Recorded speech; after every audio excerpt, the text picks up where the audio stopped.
Hey guys, alright, so today I'm going to be making medicinal mushroom miso. Now I know miso is like the easiest thing to make ever. It's like miso paste, then put hot water or broth, and then just add medicinal mushrooms. So I know practically like I'm not going to be like blowing anyone's mind here, although sometimes it's a good reminder that the simple things are often the most effective. But I really want to have a conversation is like these things that we stack in miso, and I like, for me, I'm getting really excited about it this winter. There's things that I want to be doing. I want to make sure I've got my like stock, or as the health scene calls it, broth, to the infuriation of a lot of chefs. I think they're like, it's just stock, and it is. It's just vegetable tea or vegetable or bone tea, but it's delicious and healthy, and I kind of want it in my diet, especially at this time of year.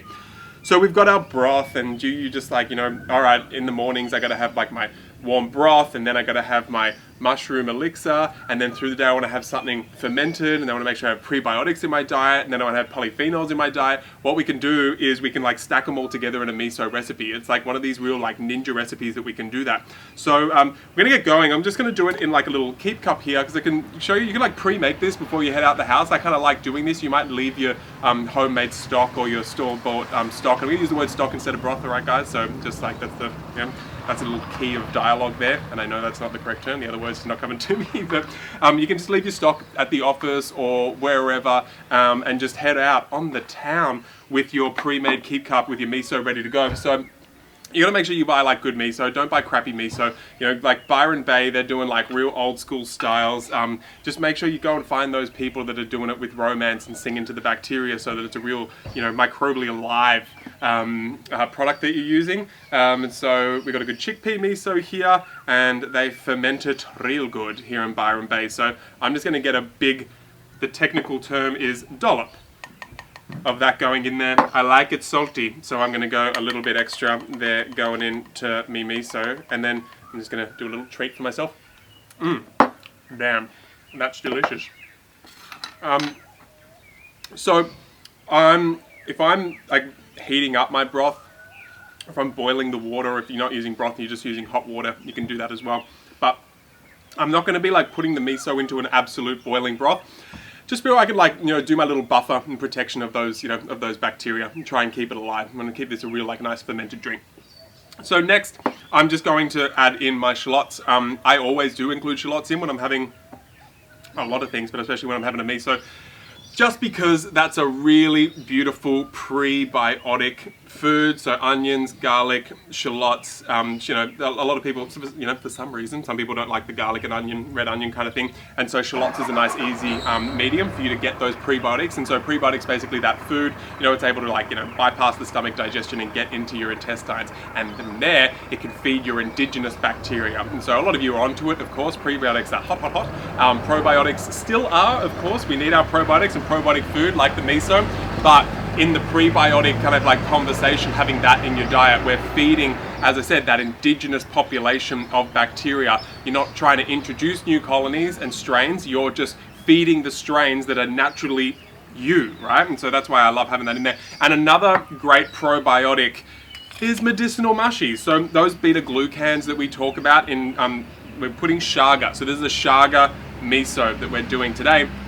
Those prebiotics that are in all the medicinal mushrooms, those are the beta glucans. We talk about them a lot, being that compound, especially if you grow the mushrooms on wood, and we do our chaga completely wild, grown off birch, so it's just like absolutely dripping in beta glucans, but they're the ones that, again, bypass the stomach. They're beautiful prebiotic, and that's why, a huge part of the gut healing conversation is medicinal mushrooms, but then they're the ones that hit like the receptors within your digestive system, like the dectin-1 receptors, and then you get that downstream effect of turning lights on for your immune system. That's why herbs like, or mushies like chaga, it's really great to be having them in there in winter, because this is the time when, all the viral load and the colds and flus, and it's not like a, to be honest, to be like, blunt about it, like in the health scene, it's almost like a pissing contest of who, don't get sick, and if you get sick, it's like a shame thing. It's not about that, but you want to, either give yourself the chance to not get sick, or if it's your body's time to get a little bit sick and then go and, get a little bit of rest, because that's the only way you can do it sometimes in this Western world, you've got the lights of your immune system turned on, so you can actually upgrade. Your body can learn from that, and it can learn through its response. So that's a nice way to look at it. But that chaga mushroom, I'm going to go a good half teaspoon. Now remember, these mushies aren't like mushroomy in their flavor. It's more of like a bitter botanical, but that's kind of like a stock cube or a stock powder in its flavor. And it brings a real earthiness, a little bit of maltiness when it comes to the chaga as well into our miso. And so I really like bringing it in there for the flavor profile. So I'm just loving chaga at the moment. I'm hitting it really hard this winter. I'm getting back into all the research studies of just how much adaptability it restores to the body, how much stamina can be restored. It's one of the most adaptogenic substances on the planet, especially when you're harvesting it from Changbai Mountain. The weather's so extreme. The chagas need to be so robust, and they're growing off such gnarly birch. Between 20 to 80-year-old birch, we're harvesting the chaga off in a sustainable manner. You're going to get an incredibly adaptable mushroom, and the compounds are going to be those that is going to help light your body up and transfer over that adaptability. And that's on a hormonal nervous system level. It's on an endocrine level, of course I said hormonal, but especially an immunological level. But chaga is just badass. I'm just frothing on it at the moment so much, and what it's doing for kidney function, spleen function, for the lungs, taking microbials out, like out in the lungs. It was traditionally used for tuberculosis, and they really hardcore effective in a folky manner. What it does in taking inflammation down in the digestive system and really supporting the spleen function. If we have a national deficiency or an international deficiency in the Western world, it's a spleen deficiency because our digestion's all shot and we're all worrying constantly, worry, and so that depletes our spleen essence. That earthy essence, that groundedness within us, and chaga is a really good one for grounding us in there. So what you can, actually, since we're at Barley's place, get ready, Barley. I'm about to I'm just going to move over here a little bit and take advantage of the fact that you do have some herbs growing here. So a really good habit for you to get into is just, if you don't have herbs growing in your own home, but ideally doing that, know the people, whether it's a community garden, know the people in the front lawn that have a rosemary bush, don't mind you, generally if people, it's out the front so prolific and everywhere in the world, they don't mind you coming and taking a little sprig of rosemary. So of course that's so neuroprotective.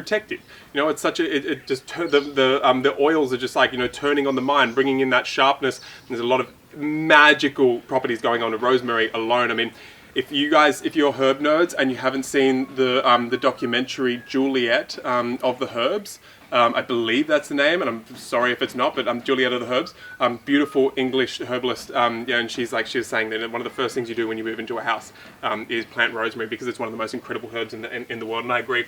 And I've got some oregano here, so I'm going to get a little sprig of that, high polyphenol, absolute magic, and then holy basil, tulsi, one of the most adaptogenic, incredible tonic herbs coming out of the Ayurvedic system. I mean, just look at the research around, cancer, cardiovascular health, respiratory health especially, hormonal health, endocrine health. And so what I'm doing is, in India, if you don't have tulsi growing out the front of your home, you don't have a home. That's what they say, right? And so I'm just going to drop them in there. You don't have to do this, but you might as well. So I'm just going to, that's just going to infuse. It's not necessarily going to be a decoction like a tea, but that's going to infuse aromatics and some compounds into my miso, and just bring some extra life to it. You don't have to do that herbaceous step there. And then boom, I can just basically rock out of the house with that, and then when I get to work or wherever, I can just heat up my broth, and then boom, I'm on. But I got my broth here. It's been sitting here a while, so hopefully it's hot enough to melt these babies. But just going to pour that in, pour a little bit in, and maybe just get the fork in, make sure I'm really mixing it up. You just want to make sure miso's not clumpy, the chaga isn't clumpy. And hey, if you don't have chaga, maybe you can use your turkey tail, you can use your cordyceps, you can use your, not a mushroom, but highly immunological astragalus, you can use your lion's mane or your reishi. Use what you got. I'm just frothing on the chaga right now. Going to top that up. That's nicely all dissolved, and it's oily, it's prebiotic, it's aromatic, it's anti-aging, it's immunological, it's probiotic, it's bloody nice and salty with that miso. It's hot, it's delicious, it's the perfect hot elixir for winter. Enjoy, guys.